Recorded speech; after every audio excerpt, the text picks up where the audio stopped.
Takže čaute, my sme Freezy Games a toto je prvé video odo mňa a bude to video, ako si stiahnuť a nainštalovať hru FIFA 14. Takže prvé, čo spravíme, je, že si stiahneme uTorrent na tejto stránke.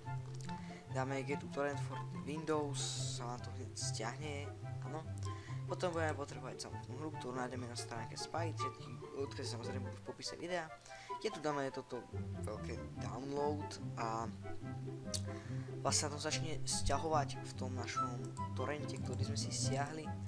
No a budete to mať stiahnuté, tak my si to jednoducho otvoríme, dáme pokračovať a budete tu mať vlastne tieto súbory, z čoho my otvoríme FIFA 14 a máme tu toto.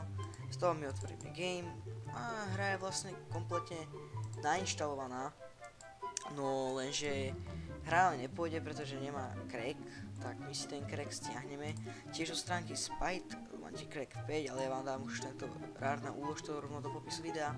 No a tu dáme stáhnuť rýchle a toto budeme vlastne mať takto, hej, si to dáte na plochu, tak my si to otvoríme a tu vlastne otvoríme túto zložku a máme tu 3 súbory, ktoré môžeme premiestniť do tej našej zložky s hrou, hej, sem, tam ten game a tam to potom budeme mať, tak my si potom už vytvoríme, vidíme, že tu máme 3 fify, z čoho jedna ikona, no ale my si dáme túto 3DM a môžete si vytvoriť odkaz na plochu a tu budete takú škaredú ikonu, tak dáte pravým vlastnosti, zmeniť ikonu, to hádam všetci aj viete a dáte si tam tú FIFA PC, dáte otvoriť, OK, použiť a máte tam tú klasickú ikonu FIFA 14, no a môžete to už vlastne aj hrať, no lenže tam sa vám vlastne, keď to zapne, tak bude tam hnusná grafika, hnusné rozlišenie, tak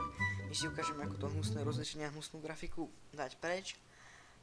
Pojete tam, ako je ten game, hej, tam kde máte tú hru celkovo, to kde si dávali ten odkaz na plochu. Otvoríme zložku FIFA Setup, ideme nižšie a vidíme, že máme FIFA Config, ktorý otvoríme. Môžete si to zvoliť jazyk, hej, to je úplne jedno. No a tu dáme nastavenie hry, alebo čo tam budete mať, no a vidíte, že ja už sa tu máš to samozrejme prenastavené, no ale vy tu budete mať všetko na veľmi nízke, proste takto to tu budete mať. No a tak vy si to tu všetko pomeníte, môžete dať na vysokú a takto sa tu vlastne podľa vášho počítača si to tu pomeníte. Potom to máte samozrejme pre ovládače, ako tu všetko tie ovládanie, OK. Potom už dáte jednoducho OK, máte. Tak toto by bolo z tohto videa všetko. Ak sa vám toto video páčilo, zanechajte like. Môžete samozrejme ten odkaz môžete aj premenovať, to som zabudol. Ak sa mi video páčilo, dajte like.